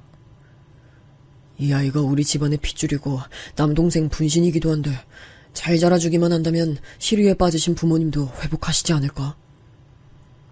저는 그런 생각으로 없는 형편과 양호하지 못한 건강 상태를 안고도 아이가 좋아할 만한 먹거리를 종종 사서 보내줬습니다. 재수씨가 어떻게 해서든 마음을 추스르길 바랐어요. 아이와 잘 살아가길 바랐고 당장 지금만 죽도록 힘든 것이지 시간이 흐르면 아이와 함께 어떻게든 씩씩하게 살게 될 거라고 믿어 의심치 않았습니다. 전혀 다른 결과가 저를 기다리고 있을 줄도 모르고 감히 오만한 짐작을 했죠. 예상이 충분히 가시겠지만 저희는 집이 무척 가난했습니다. 그냥 돈이 없다는 정도에 그치지 않았어요. 지금은 소아마비 환자, 보기가 아주 힘들어졌죠. 그러나 옛날엔 이런 경우를 드문드문 볼 수 있었는데요. 바로 저희 아버지께서 소아마비 환자셨습니다. 그래서 원체 거동이 조금 불편하셨어요. 가난한 집안에서 소아마비 환자로 태어나셨던 것 자체가 아주 냉정하게 표현해보자면 남들보다 인생의 출발선이 상당히 뒤에 그어져 있었던 것이죠. 모든 사람들에게 공평한 건 단지 시간뿐이라는 말처럼 인생을 시작하는 출발선까지 저마다 다르더라고요. 아버지께선 늘 가난에 허덕이셨고 열이 가득한 마음을 따라와 주지 못하는 심체를 원망하셨습니다. 그래서 한땐 술에 의존하며 사신 적도 있었습니다. 나는 애초에 글렀던 놈인데 괜한 마음 가지고 열심히 뭐라도 해보려고 들었구나 이런 생각만 들더라. 나하고 나이 비슷한 놈들이 아르바이트인지 나부랭인지 하는 일만으로도 나보다 더 많이 벌고 즐겁게 활동적으로 사는 모습이 확 눈에 들어왔을 때부터였나 많이 비관적이 됐지. 한번 우울해지니까 사람이 끝도 없어. 그래도 네 엄마 만나서 그나마 사람 굿이라고 산 거야. 엄마께선 식당 일 하시다가 아버지를 만나셨어요. 그곳에 아버지께서 손님으로 온 것은 아니셨고 소주 공병 같은 것들을 받아가려고 종종 들르셨는데 그러면서 엄마와 안면을 트게 됐고 좋은 사이로 발전했대요. 외가 쪽도 경제적 사정이 쭉 좋지 못한 집안이었어요. 그 후로는 운마저 계속 안 따라줘서 쭉 어렵게 사셨죠. 4남매 중에 둘째인 엄마께선 일찍이 생활력이 강하셨다고 해요. 지질하게 가난한데 남한테 발등까지 찍혀가며 사는 우리 집 돌아가는 꼬라지 보면 그래 솔직히 하루에도 12번씩 모든 걸 저버리고 도망가고 싶은 마음뿐이었어. 근데 네 외삼촌 타고난 머리가 영특해서 분명히 학업을 이어갔다면 잘했을 위인이거든. 그런 오라비가 가족들 위해서 얼굴에 시커멓게 지저분한 먼지 다 묻혀가면서 밖에서 일하고 귀가하시는 거 볼 때마다 내가 마음 다 잡았지. 머리 똑똑한 오라비도 저렇게 꼭 참고 사는데 대체 내가 뭐가 그리 대단하다고 나 혼자만 먹고 살아보겠다고 도망갈 생각이나 했을까 싶더라. 가족들 위해서 안 해본 거 없이 살았는데 어느 날 나 못지않게 처절한 사람이 눈에 들어온 거 아니겠어? 참, 인연이란 게 대체 뭔지. 힘든 조건에서도 비록 방황을 오래 하셨지만 삶을 단 한순간도 포기한 적 없으신 아버지와 삶에 대한 애착이 강하신 엄마를 보며 저는 두 분께 존경할 만한 점이 있다고 생각했어요. 주위에서는 저를 두고 비웃음을 표출하기도 했죠. 너는 부모로부터 나쁜 유전자 물려받아 불행하게 인생 시작한 주제에 자기 부모 생각하고 아끼는 마음은 되게 기특할 정도더라. 부모님 안 존경하는 자식이 세상에 어디 있어. 부모님 존경하는 건 당연한 거야. 이런 걸 두고 말 못되게 하지 마라. 그런 거 다 전부 너한테 돌아가는 거야. 대단한 선비님 납치셨네. 난 너 같은 놈들이 세상에서 제일 불쌍해. 아무것도 가진 것도 잘난 것도 없고 오히려 부족하고 나쁜 것만 가지고 있어서 이미 태어날 때부터 인생의 패배자 확정인데 이건 자기 처지가 얼마나 심각한지도 몰라. 그런 생각을 할 수 있는 두뇌, 지능마저 물려받지 못했기 때문이지.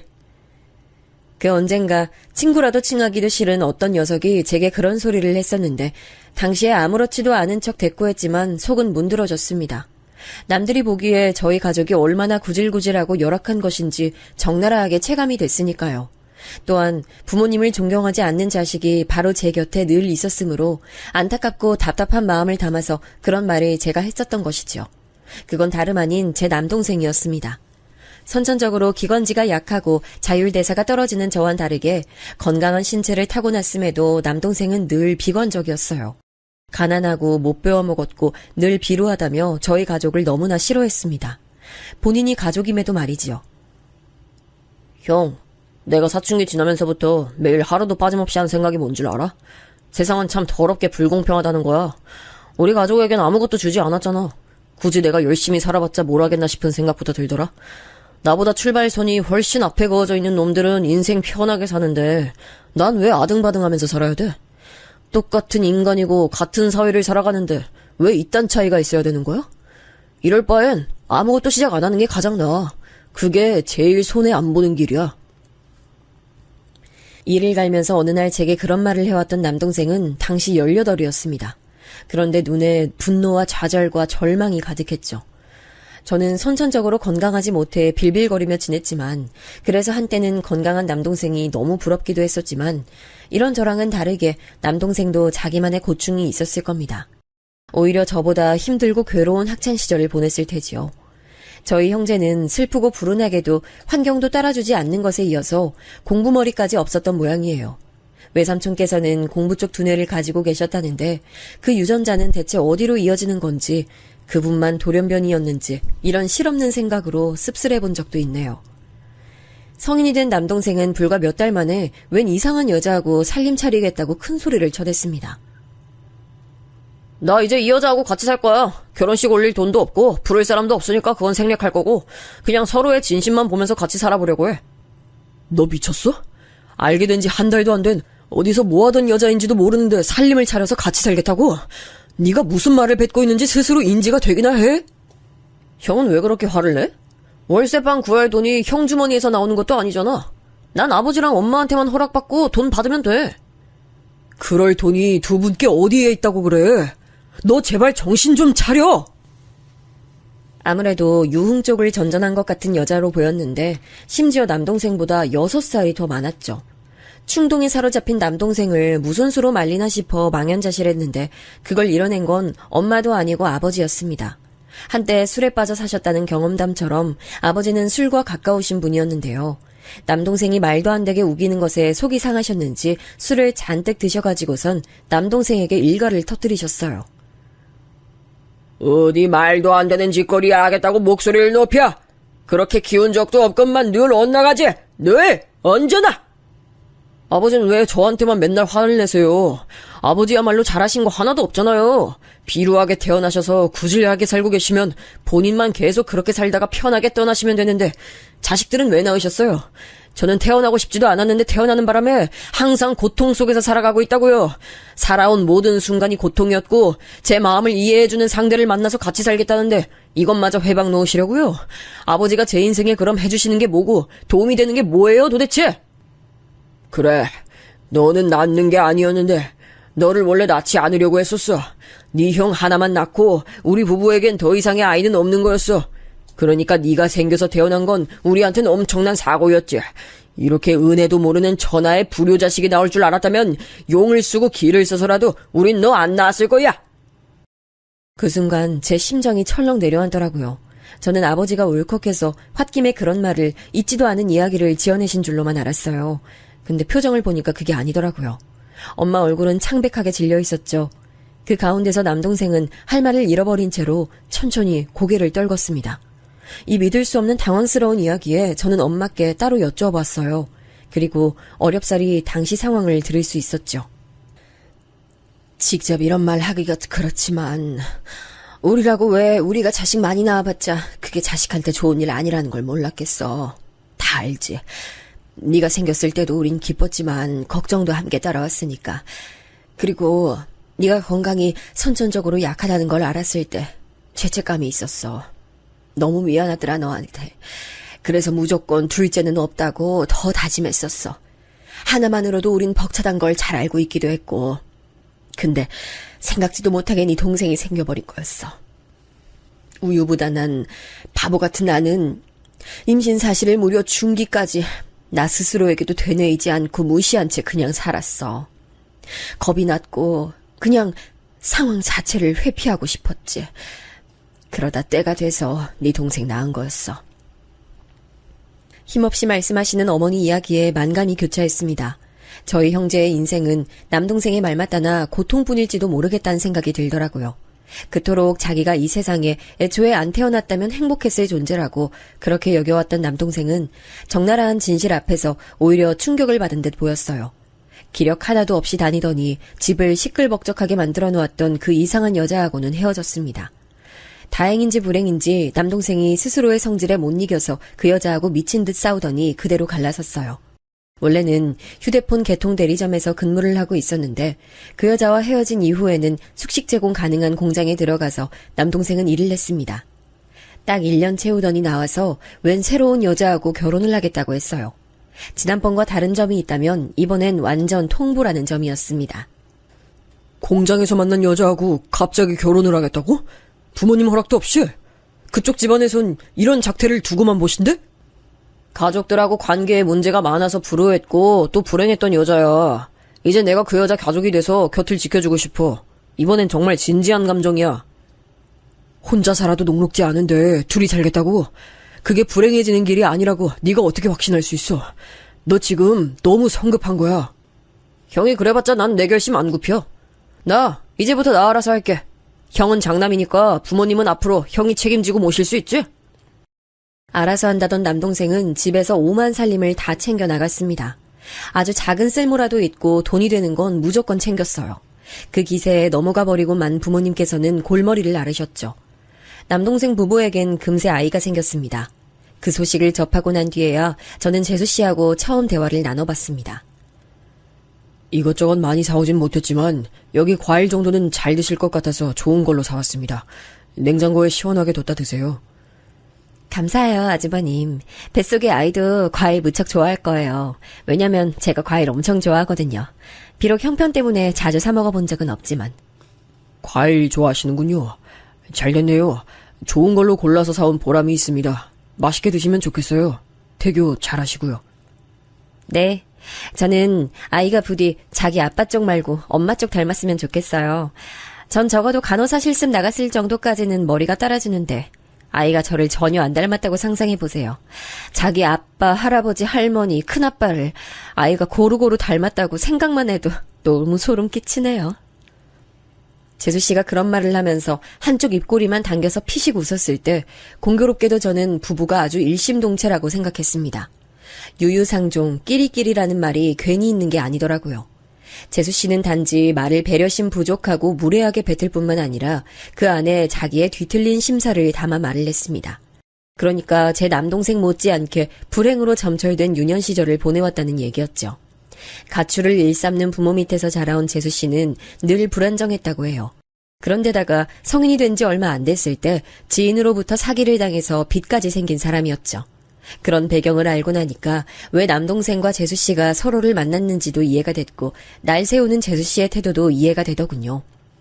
부디 잘 살기만을 바랐어요. 태어난 아이가 무척 건강했기 때문에 더욱 바람은 깊어졌고요. 손자를 모신 것에 부모님께서도 무척 기뻐하셨고 일상의 활력으로 삼으셨습니다. 그러나 습관으로 굳어진 가난이란 극복하기 어려운 것이었나 봐요. 아이 키우면서 그렇게 잘 사는 줄로만 알았건만 남동생과 재수씨는 늘 형편이 어려우니까 예민해서 자주 싸운 모양이었습니다. 애정보단 애증의 부부가 아니었을까 하는 짐작이 들어요. 그래도 조카가 초등학교에 입학하면서 이제 두 사람이 학부모가 되어 달리 마음먹고 살아갈 줄 알았는데 남동생이 그렇게 떠나버린 거였어요. 울부짖던 재수씨가 부디 일상으로 완전히 돌아와 조카를 잘 키우기만을 기도하며 지낼 때 아버지의 건강이 심각해졌습니다. 뇌혈관 문제였는데 병원에선 어렵다고 수술해도 가망이 없다 했습니다.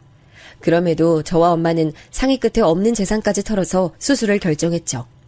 병원비는 순식간에 쌓였어요. 그리고 아버지께서는 수술 받으신 지 반년째 되던 날 영면하셨습니다. 허망하고 허탈하더라고요. 충격받으신 엄마께선 그 후로 건강이 계속 악화됐어요. 그때 연달아 안 좋은 일이 터졌습니다. 바로 아버지의 장례식 이후 본 적 없었던 재수씨가 영영 잠적을 했어요. 자기 집만 싹 챙겨서 조카가 학교 간 틈 타서 재수씨는 사라졌습니다. 하교한 조카가 쪽지를 발견했죠. 그건 편지나 인사말이 아니었어요. 엄마와 제 휴대폰 전화가 적힌 게 다였습니다. 조카는 이웃집에 찾아가 울면서 여기에 전화를 걸러달라 했고 그렇게 제가 조카를 데려왔어요. 이 고의한 것, 악독한 것, 어떻게 지 새끼를 버려? 어? 너 절대로 네가 혼자 키울 생각은 하지도 마. 그건 안 돼. 절대 불가능하니까. 알았지? 저도 알아요. 안 된다는 거, 불가능하다는 거. 근데요, 엄마. 제가 아니면 누가 키워요? 제 조카 태준이 누가 키우냐고요? 엄마도 울고 저도 울고 밤새 태준이도 울었습니다. 많은 고민이 있었고 제발 재수씨가 돌아오길 빌었지만 해결되는 건 없었어요. 결국 제가 태준이를 키우는 방법뿐이었죠. 어디 보육시설에 보낼 게 아니라면 무조건 제가 키우는 거였어요. 사촌동생쯤 되는 것도 아니고 제 유일한 친조카, 아주 가까운 사이였으나 그럼에도 아이를 키우는 건 정말이지 엄청난 인내심을 요구하는 일이었습니다. 중학생이 된 태준이가 학교에서 사고 쳤다고 상담 와달라고 담임선생님으로부터 연락을 받았을 때 처음엔 놀랐으나 몇 번 반복되자 한숨만 나왔습니다. 애정결핍이 있고 충동적인 기질이 강한 태준이는 평범한 교우관계라는 걸 어려워했습니다. 이런 아이를 제가 끌고 어떻게든 나아간다는 건 죽을 맛이었죠. 이미 머리는 다 컸다고 자기 고집 피우며 무력 행사까지 하는데 제 생각을 전혀 따라와주지 않는 태준이를 보며 하루에도 10번은 울고 싶었죠. 내가 도대체 너한테 뭘 어떻게 해줘야 얌전히 사고 안 치고 친구들한테 시비도 안 걸고 공부 열심히 할래? 뭐가 문제라서 이래? 너 하나 보고 내가 얼마나 열심히 의욕 가지면서 그렇게 살아가고 있는데 네가 자꾸 이러면 난 힘이 빠지는 거야. 그러시면 저 말고 다른 애 키우시면 되겠네요. 다른 아이? 그런 아이가 어딨어? 너 무슨 말을 그렇게 해? 결혼하셔서 애 낳으면 되잖아요. 친조카인 저 말고 진짜 친자식 얻으면 그땐 행복하겠죠. 너 왜 그런 생각을 하고 있어? 혹시 너 내가 결혼해서 네 밑으로 동생이라도 생길까봐 그게 걱정돼서 이러는 거야? 말도 안 되는 거라고 여기면서도 상대는 사춘기 아이니까 슬쩍 떠봤습니다. 그랬더니 얼굴에 낭패감이 어리더군요. 전곡이 찔렸나 봐요. 저는 기가 막혔죠. 제가 태준이를 도맡아 키우기로 했다는 건 결혼을 포기한다는 의미였으니까요. 그런데 태준이는 황당한 가정이나 하면서 속에 또 가시를 세우고 있었던 거죠. 네가 아무런 이유도 없이 이런 생각했을 린 없고 혹시 학교에서 친구들이 너보고 막 뭐라 그러든? 태준이는 제 질문에 입을 닫았고 사춘기 감성을 더 건드리긴 힘들었지만 저는 학교에서 상담을 받아보면서 그 이유를 들을 수 있었습니다. 담임 선생님께서 학생들 사이에서의 일을 어느 정도 알고 계시더라고요. 제가 미혼인데다 아이도 없으므로 이제 언제든 반드시 결혼해서 친자식을 볼 것이고 그러면 태준이는 어디 멀리 기숙사 학교로 보내지거나 방치되는 결말을 맞을 수밖에 없다고 심보가 못된 아이들이 태준이에게 그런 얘기를 날린 모양이었죠. 그래도 오해가 꼬인 매듭의 지점을 알 수 있어 다행이었습니다. 제가 태준이를 앉혀놓고 정확하게 알려줬어요. 태준아, 난 이미 2년을 떠나보냈기 때문에 절대 결혼할 생각 없고 널 위해서라도 난 애 볼 생각 없어. 너 하나 보는 것도 힘들고 벅찬데 여기서 내가 뭘 또 추가하고 살겠어? 네가 생각하기에도 그렇지 않아? 그럼 앞으로도 저랑 계속 같이 살아주실 거예요? 저 안 버리실 거예요? 우리 태준이가 사춘기 한번 거하게 지나가는구나. 그래, 이 녀석아. 난 너 절대 버릴 생각 없어. 네가 버려달라고 사정을 해도 안 버릴 텐데 왜 그런 쓸데없는 걱정을 사서 하고 있어. 방황하고 떠들면 아닐 시간에 교과서 한 장이라도 더 봐. 너 보고 공부 박사 되라고는 하지 않아. 다만 적어도 네가 할 수 있을 만큼 공부에 최선은 다했으면 좋겠다. 알았지? 태준이는 울컥한 얼굴이 되어서 눈물을 참으며 고개를 열심히 끄덕였어요. 지금 이게 효과가 얼마나 갈진 모르겠지만 그래도 당분간은 사고 안 치고 조용히 학교는 다녀주겠지 그리 생각했습니다. 하지만 이게 웬일인가요? 태준이는 그 이후로 책상에 엉덩이 딱 붙이고 공부에 매진하는 모범생이 돼버렸어요. 공부에 기초가 부족한지 항상 개념 설명만 밑줄 치면서 암기하고 있는 모습이 태반이었지만 어떻게든 공부를 열심히 해보려는 것 자체가 제겐 엄청난 감동이었죠. 그리고 깨달았습니다. 저는 그저 사춘기의 태준이가 심적으로 잠시 불안정해서 제 결혼이나 친자식이 생기는 걸 걱정한 줄로만 알았는데 그게 아니라 태준이는 정말 심각하게 그 문제로 끙끙 앓아왔던 거였어요. 늘 사랑, 애정, 관심, 도움, 보살핌 이런 것들을 온전히 가져보길 원했던 태준이는 경쟁자가 생기는 게 너무 두렵고 무서웠대요. 그게 깔끔하게 해결되니까 전에 없이 공부에 열을 올리게 된 거예요. 그저 열심히 공부하는 습관을 들이는 것만으로도 행복하다고 저는 그렇게 여겼는데 시간이 좀 지나고 몸에 소름이 돋을 만큼 놀랐습니다.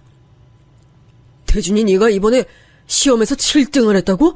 아이 성적이 이렇게 나오는 거야? 반에서 7등이라니 대견하다. 네? 아닌데요. 그거 전교석차예요. 반에선 2등 했어요. 뭐라고? 그러면 네가 전교에서 7등이란 소리야? 잠깐만. 네가 원래 늘 반등수로 뒤에서 7등 정도 하는 성적 아니었어? 근데 전교권에서 노는 성적을 받아왔다고?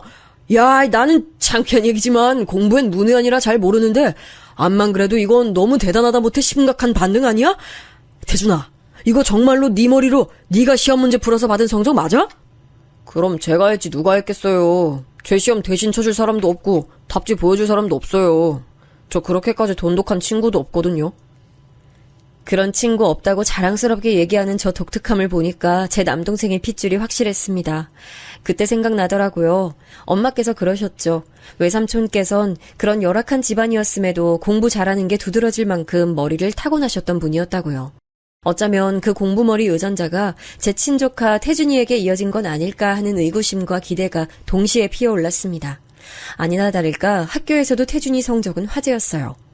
중학교 3학년 때 단숨에 이렇게 오르는 경우가 거의 전무하다며 담임 선생님은 물론이고 교장 선생님까지 제 앞에서 놀라운 심정을 표출했습니다.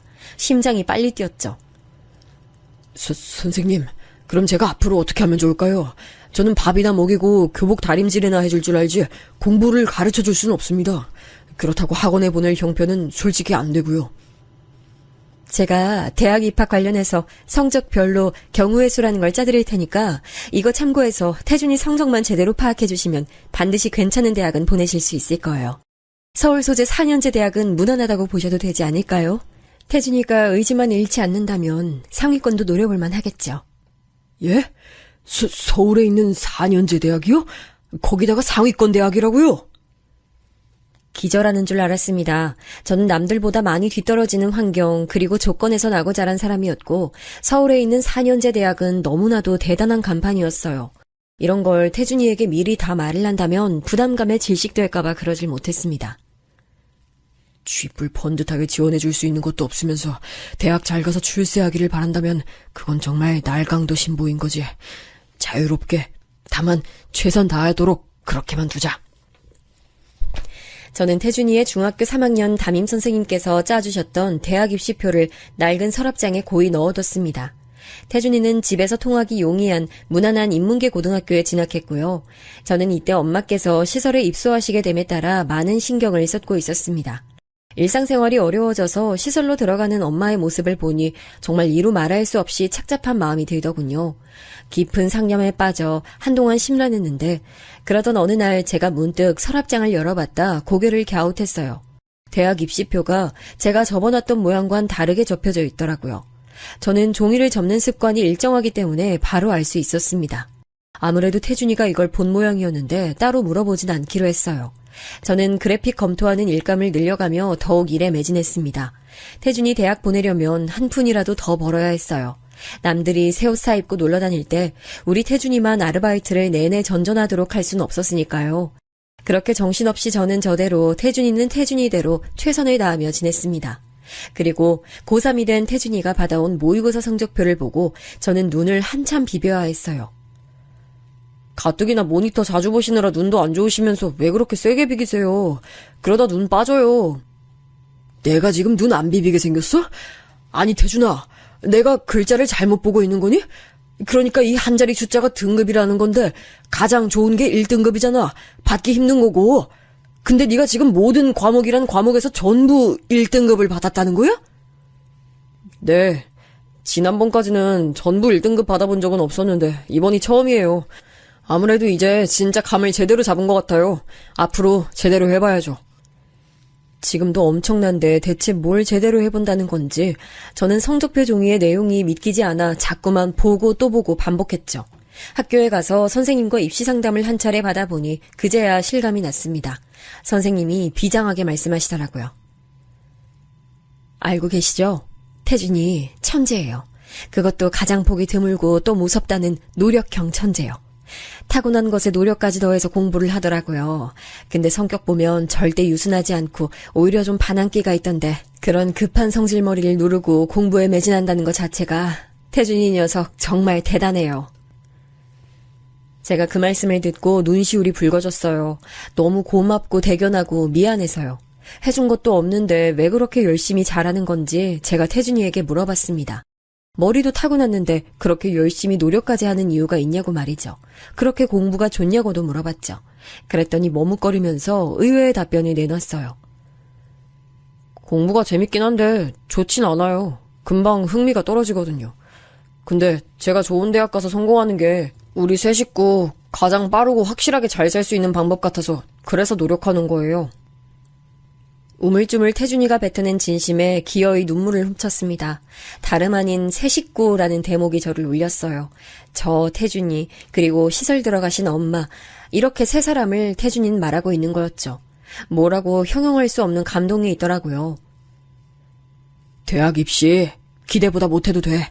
망쳐도 돼 태준아. 절대 걱정하지 마. 네 뒤엔 늘 내가 있어. 그러니까 끝까지 부담 갖지 말고 최선만 다해. 그러면 되는 거야. 저는 진심 어린 말을 건네주며 그날 모처럼 태준이와 한참 얘기를 나눴어요. 별별 얘기 다 했었네요. 심지어 재수씨 얘기도 나왔었죠. 태준이는 자기 엄마에 대해 이제 별다른 깊은 감정이 없는 건지 전혀 동요하지 않았습니다. 자기 엄마가 어디서든 그저 잘 살기를 바라는 듯해 보여서 그 성숙함에 제가 되려 당황했네요. 욕심 안 내도 된다고 했지만 태준이가 바라는 기준치만큼의 성적은 나오기를 속으로 간절히 기도했어요. 가난하고 초라한 형편임에도 이것을 탓한 적은 한 번도 없는 착한 태준이가 그만한 값을 돌려받기 바랐습니다. 그리고 이윽고 기적 같은 글자를 봤어요. 너무 믿기 힘들어 제가 멍하게 있으니 태준이가 직접 말을 해주더라고요. 저 서울대 합격했어요. 그것도 아주 전도 유망하고 인기 많은 전공으로요. 앞으로 제가 성공길만 걸어볼게요. 서울대학교라는 글자를 손끝으로 매만지며 저는 세상을 떠난 남동생 그리고 아버지를 생각하며 울었습니다. 하늘에서 부디 이 광경을 보고 두 사람이 있기를 간절히 기도했어요. 반드시 보고 있을 거라고 그렇게 믿고 있었습니다. 기적을 본 기분이었죠. 저 같은 사람에게 서울대는 마치 다른 세계에 존재하는 이름이었거든요. 그런데 태준이가 당당히 그곳에 입학했다는 게 너무 신기했습니다. 솔직히 고백하자면 저도 사람인지라 속으로 태준이를 괜히 맡았나, 내가 능력 밖의 일을 저질렀구나 이런 생각 몇 번 했었습니다. 그러나 저마저 이 손을 놓아버리면 태준이는 앞으로 평생 자기 손을 잡아줄 누군가를 기다리기만 하면서 굉장히 외롭게 살 거란 예감이 있었어요. 아니, 거의 확신이었죠. 그래서 그 손 놓을 수 없었고 그렇게 버텼습니다. 가끔 충돌하면서 감정 상하고 얼굴 붉히는 일도 있었지만 어찌됐든 모두 가족이라는 울타리 안에서 해결 가능한 것들이었죠. 서로가 가족인 것에 감사했습니다. 태준이가 대학교 입학 후 첫 시험 기간을 보냈을 때 기념으로 나들이를 갔어요. 시설에 계신 엄마를 모시고 함께 외출했습니다. 하늘에 구름 한 점 없이 날씨도 좋았는데요. 엄마, 저 태준이 이렇게 셋이 가족 사진도 찍었습니다. 너무 잘 나와서 액자로 기어이 걸어뒀죠. 그 외에도 제가 태준이랑 둘이 찍어온 자잘한 사진들이 꽤 있었는데요. 문득 그 사진들을 빤히 들여다볼 때가 있었습니다. 그럴 때면 반드시 이런 생각을 하곤 했죠. 그놈 누가 키웠는지 몰라도 참 반듯하고 멋지게 잘 키웠다. 맡아서 키우겠다는 내 선택과 결심이 100번 1000번 옳은 것이었구나. 인생은 무슨 의미로 사라질까요? 제가 생각하게 된 것은 사람들이 가정을 꾸리고 아이를 낳는 것엔 분명한 이유가 있다는 점이었습니다. 가족이란 소속감, 자신의 유전자를 이어받은 분신을 세상에 남김으로써 비록 이 육신이 죽어 아스라질지라도 그 분신이 세상에 남아 흔적을 이어간다는 것에서 오는 나 자신의 존재감에 대한 확인이라는 게 사람이 살아가는 의미 같더라고요. 저는 태준이를 통해서 제 의미를 보았습니다. 엄마께선 건강이 좋아지지도 않으셨지만 그렇다고 나빠지지도 않으셔서 다행이었고요. 잘 지내셨고 지금도 무탈하게 계세요. 태준이가 대학교를 졸업하고 나서 이사도 2번 했고요. 태준이는 첫 직장을 잡자마자 바로 적금부터 개설했고 주식도 동시에 시작했어요. 돈을 벌기도 잘 벌었고 모으기도 잘 모았죠. 이토록 대견하고 멋진 친조카를 둔 덕분에 저는 호강하며 살게 됐습니다. 태준이가 하도 저한테 건강검진 받으라고 난리를 쳐서 정기적으로 받고 있고요. 그러면서 호르몬 문제를 잡아내서 치료약을 먹게 됐는데 확실히 컨디션이 좋아졌어요. 눈이 좀 안 좋은데 안과도 대학병원으로 꾸준히 잘 다니고 있고요. 이것도 태준이가 다 밀어붙여서 진행된 것들이랍니다. 믿을 수 없을 만큼 너무 행복한 나날이 이어졌는데 2가지 큰 사건이 좀 있었어요. 첫 번째는 태준이가 어느 날 갑자기 여친을 저에게 소개시켜주겠다고 데리고 왔었어요. 제가 여친을 보고 까무러치는 줄 알았습니다. 너무 얄팍한 기억이었기 때문에 완전히 잊혀졌던 얼굴 하나가 바로 떠오르더라고요. 그 옛날에 남동생이 한 달 만난 여자하고 살림 차리겠다고 난리친 적이 있었는데 세상에나 그 여자하고 정말 비슷하더라고요. 얼굴이 기억은 안 났지만 사람에게서 풍기는 느낌, 이미지, 옷차림새 이런 것들 있잖아요. 그런 특징들이 정말 놀라울 만큼 들어맞았습니다. 심지어 여자친구가 태준이보다 연상이라는 점마저 예전 남동생 그때와 닮아 있었어요. 이런 게 바로 유전자의 신비라는 것인지 너무 기가 막히더라고요. 황당한 웃음을 터뜨리면서도 제가 반대하는 것만큼은 잊지 않았네요. 왜 단박에 그렇게 반대를 하세요? 학벌 좋고 집안 좋은 여자가 아니라서 그러시는 거예요?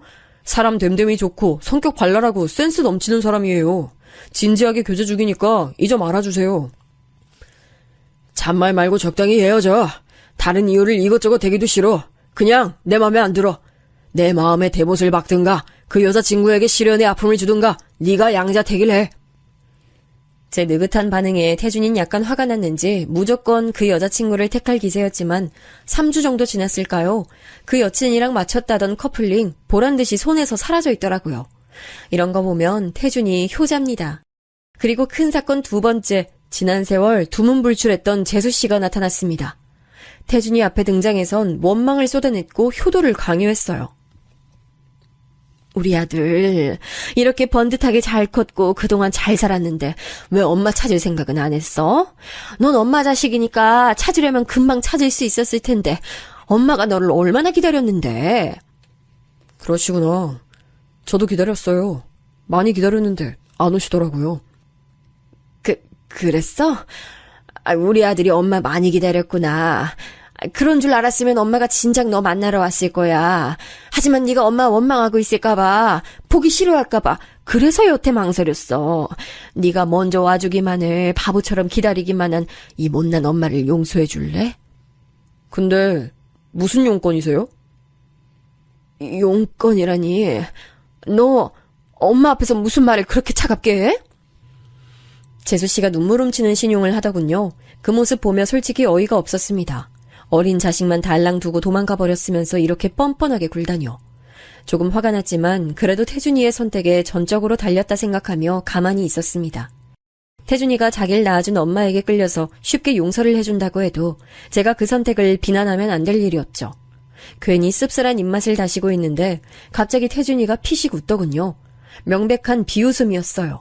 그 모습에 재수씨가 발끈했습니다. 그 표정은 뭐야? 너 지금 서울대 나오고 뻔지르르한 회사 다니는 성공한 인생이라 이거야? 그래서 이제 엄마 따윈 무시해도 된다는 거야? 태준아, 잘 생각해. 널 낳아준 사람보다 네 인생에 더 대단한 존재가 어디 있겠어. 인생 후회 없이 살고 싶으면 이제 엄마 좀 챙기면서 살아줄래? 엄마도 우리 아들 효도받고 싶어서 그간 얼마나 기다려왔는지 몰라. 원래 이러신 분이셨어요? 제 기억 속 엄마라는 분은 이렇지 않았는데 좀 낯설고 이상해요. 세상에, 너 이렇게 보니까 진짜 네 아빠랑 너무 닮았다. 소름 끼치게 닮았어. 그래, 당연하겠지. 네 아빠, 형이 널 키웠으니까 닮을 수밖에 없겠네. 저기요, 아주버님. 애 너무 막 키우신 거 아니에요? 지금부터라도 저하고 살아야겠네요. 도저히 아주버님께는 더는 못 맡겨요. 더는 못 맡기다뇨? 그게 무슨 말씀이세요? 애초에 저 버리고 가셨으면서 맡기고 가신 것처럼 왜 포장하세요? 그러면 제가 속을 줄 아세요? 어림도 없다는 듯 태준이의 단호한 반문에 재수씨는 즉각 꿀먹은 벙어리가 됐죠. 제가 사이다를 한 병 마신 듯한 개운함을 느끼고 있을 때 태준이가 쐐기를 박았습니다. 웬 종이 하나를 가져와서 재수씨에게 내밀었어요. 언젠가 이런 순간이 올 줄 예상하고 대학을 졸업하면서 적어본 것이라고 했습니다. 저게 대체 뭘까 싶어 저도 촉각을 기울였죠. 재수씨는 감동받은 얼굴로 그걸 펼쳐봤죠.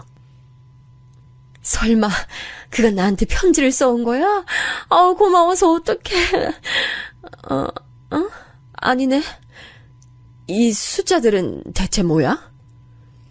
제가 초등학교 졸업하기 전부터 대학 졸업 때까지 지출한 내역이에요. 거의 빠뜨린 거 없이 정리됐고요. 제 엄마니까 그거 큰아빠한테 정선해주세요. 그래야 저도 엄마 다시 보면서 살 수 있고 엄마 곁으로 갈 수 있죠. 그게 순서잖아요. 그 말을 듣는 순간 저도 모르게 속이 시원하게 풀리면서 입가에 미소가 지어지더군요. 반면 종이를 쥔 재수씨의 손은 주체할 수 없을 정도로 덜덜 떨렸습니다. 낭패감이 떠올라 있었죠. 잠시 후 재수씨는 그 종이를 구겨서 아무렇게 바닥에 휙 던지더니 미련 하나도 없이 몸을 돌려 사라졌습니다. 황당하고 씁쓸한 재회의 마무리였죠. 그 후론 내내 분에 넘치고 복에 넘치는 일상이었어요. 제가 여자친구를 만들어서 편안한 연애를 하게 된 게 나름의 뉴스였고요. 앞으로 제게 목표가 있다면 훗날 하늘나라 갈 때 누구보다도 당당하게 어깨 펴고 입성하는 것입니다. 지금까지 제 얘기 들어주신 분들 고맙습니다. 평안한 날들 보내세요.